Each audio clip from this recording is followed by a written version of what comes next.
So I'm Caragh. I've worked for Natural England and its predecessors for about 27 years. And mostly I've worked in the Western Yorkshire Dales, so it's slightly slanted towards that area. Um, so yeah, and mostly I've worked in these kind of upland limestone landscapes.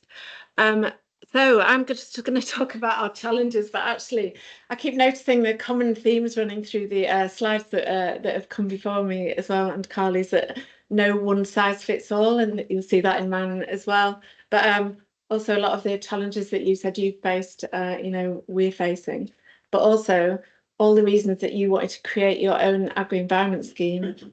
All the constraints that we're working in and are really frustrating as well. So yeah, so I'd like to create one for the limestone landscape in Yorkshire. So just to give you a flavour for those that don't know, maybe these are the kind of landscape that we're working in. So yeah, really, really varied in their structure. Yeah, so nearer fault lines, we've got the really sharp, jagged rocks, and then the more broader clints as you come away from them. So yeah, very different in their structure and altitude, but we'll go into all the differences next.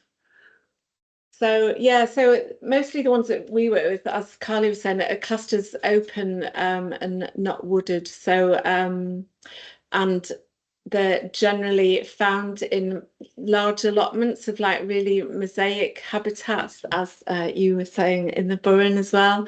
But I think an additional one that we've got is a blanket bog on the kind of deeper pockets of more peaty soil. So yeah, ours can have acid grassland, neutral grassland, base flushes, pavements, calcareous grassland, everything, a whole caboodle in one huge allotment. So there's a lot of grass and a lot of rock to deal with. And generally they're above the moorland line as well. So yeah, in quite challenging environments. Mostly they're SSI and SAC. And yeah, something that you didn't mention, but the SSI geological features are notified features of the SSI. So SACs don't recognise geology, but SSIs do. So we've got to take into account the geological significance as well. A lot of this higher land is common land as well, so that's managed by multiple graziers with shared grazing rights. So setting up agreements on those is quite challenging sometimes. So yeah, the main livestock in the Dales, well, is sheep, and then we've got some beef cattle and very few dairy farms left now. So we're basically dealing with kind of really proud sheep farmers who are, yeah, it's really integral to the cultural heritage of the area as well. So there is a slight increase in the cattle, I'd say, in the time that I've worked in the Dales. And yeah, most hill farmers are really highly dependent on agri-environment schemes to make their business work. So yeah, it's big uptake. Yeah, big uptake in agri-environment schemes. Again, that's just to show where the pavements kind of sit in the landscape and what kind of land we're working with. So some of these allotments can start at the roadside there and go right up the hill. So yeah, very varied. Yeah, so in agri-environment schemes, because these pavements are often found in the moorland line area, they've been classed together with the kind of peat moorlands, and so there's been a real focus on peat rather than pavements, and it's kind of been left behind, and maybe that's why we haven't got the evidence, that we need for managing pavements, but. What it has also meant is they've been grouped in the options for moorlands, which are quite low paying. So the payment rates that you can get above the moorland line been about £50 a hectare historically. So that's been based on income for gum, but based on income for gum on moorlands more than these limestone habitats. So, you know, these have got higher value grazing and often more biodiversity, but yeah, not that that's not really been recognised in the scheme payments. So as we're going forward, and I've done a lot of local lobbying about this when they've been developing schemes in DEFRA and trying to describe the scenarios that we get in Yorkshire and the lack of incentive to manage them. So yeah, going forward, it looks like there will be more higher paying options available for this for pavements and Caragh grassland. And so because they're now moving towards more of an incentive-based payment rather than just income for gum. So fingers crossed for that. So general challenges. I had to categorise the challenges because there's so many challenges.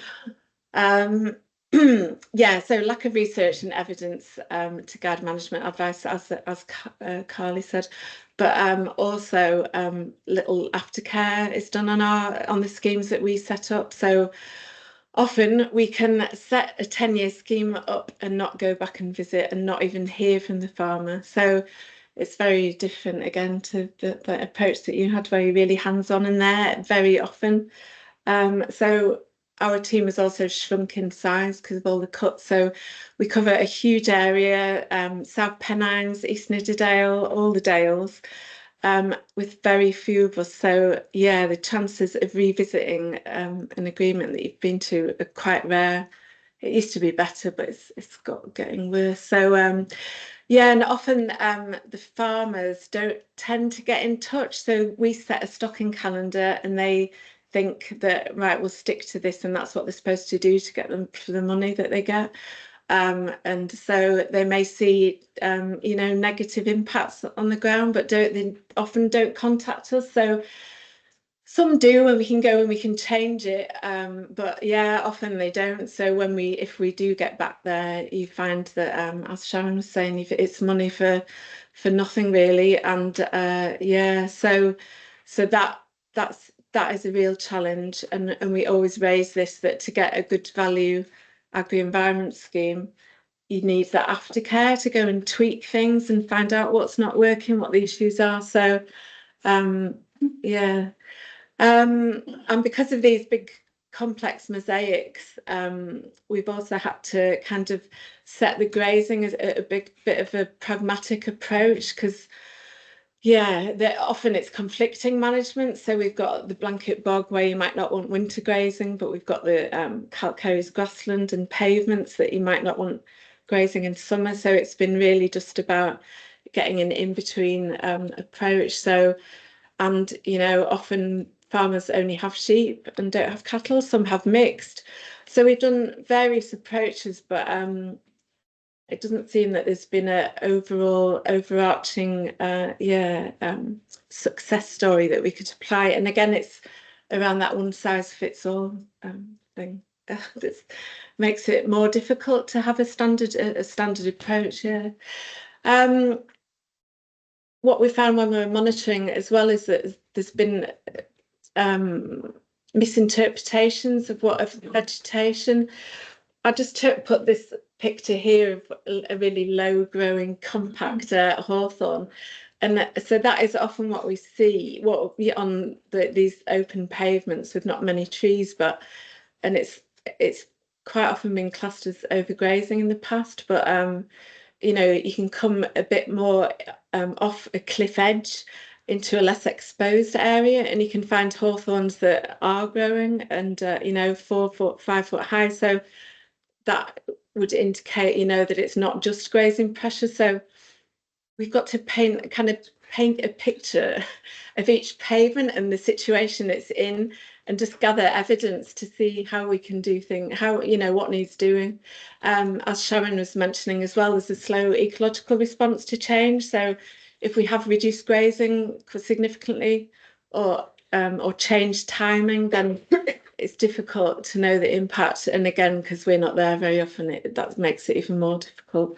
And if weeds come in or negative species, it's we can't often can't chemical control because they're triple size and sacked. So, and the sensitivity of all the plants around that. So that's yeah, you know, sometimes you can get a load of weeds that have come in the agreement time as well. So another thing is the resistance to change. A lot of the Dales farms are old and not really wanting to change their system. So we have got we are dealing with that. And very often there's not the younger members of the family wanting to come into farming. So that all yeah, adds to the picture. And they've all got varying environmental ambition as well. Some just want to do whatever they're told and get the money. Some are really into it. So that's some of the general challenges. And just the practical challenges. So yeah, there's my no one size fits all. And again, these are all the differences of the pavements that we're looking at. So I'd say the ones in the west tend to be more at altitude. The ones in the kind of Malham central area, maybe a bit lower, but yeah, so this will impact on the vegetation that we'd expect to see on a pavement as well. So, like I say, altitude, structure, aspect, soil availability, livestock access. Sometimes there can be 20-foot cliffs that'll separate grassland from the pavements, and you know, sometimes there's really broad plinths that stock can get on easily.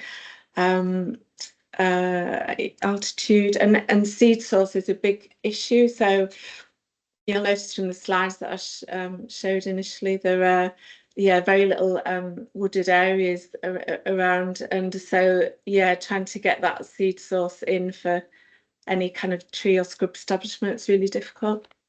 And yeah, so stress factors on the plants and the surrounding habitats all impacts. Ash dieback is that's the main canopy species on the pavement. So this pavement here is Coniston Old Pasture. So that was a relatively high tree cover for Yorkshire. But yeah, you can see a lot of standing dead wood there. So that will impact significantly on tree cover and seed availability as well. You've mentioned in the Burren that the limited water availability for cattle. So yeah, if we are considering cattle, that's an issue, especially for older farmers. And like you say, if they've got other jobs and don't want to go up onto these hills frequently. We have thought about in the past fencing areas, but that's really difficult on this kind of ground. There was we had a consultation on Ingleborough, but that was about 10 years ago when we set up an agreement, and we tried to we suggested fencing off an area to see what happened, and there was so much opposition from a vast array of stakeholders that for landscape grounds, historic features, obstructions on open access land that it just couldn't happen. So it's tricky if we did want to try that. I mentioned about chemical control, and then there's grazing pressure from rabbits and deer. Rabbits more in the kind of central Dales, don't get that issue so much over in the west, and deer as well, though the Forestry Commission deer guy came out with us on Scales Moor and said there's not that we haven't got an issue with deer yet, but you know, they are coming. So that's just to think about as well. So yeah, we've got you know, really highly used public rights of way. So there's all the kind of dogs and disturbance and public safety around cattle. I was talking to a farmer the other day, and he said he didn't care how much payment he'd get for native breeds or cattle, but he wasn't prepared to take on that liability. So because he had a public right of way going through his pasture. So yeah, it's all about evidence gathering and tailored approaches. And Yeah, Carly's mentioned this slightly as well. Sorry, quickly. Yeah, so a lot of the Yorkshire pavements are failing on the habitat conditions. And this is, yeah, on this one key target. So there's 10 targets on the form, and if they fail on one, then it can't be classed as favourable condition. So this is one for open pavement. So the scrub and woody cover should be between 5 and 25%. So from the pictures that I've shown, you know, that's a big fail. So and then also the geological condition assessment. One of the targets for that is that vegetation shouldn't be obscuring or damaging features of interest. So we've got that balance there of yeah, how many trees should we be aiming for, really? What kind of cover? Yeah. And that's all. Thank you.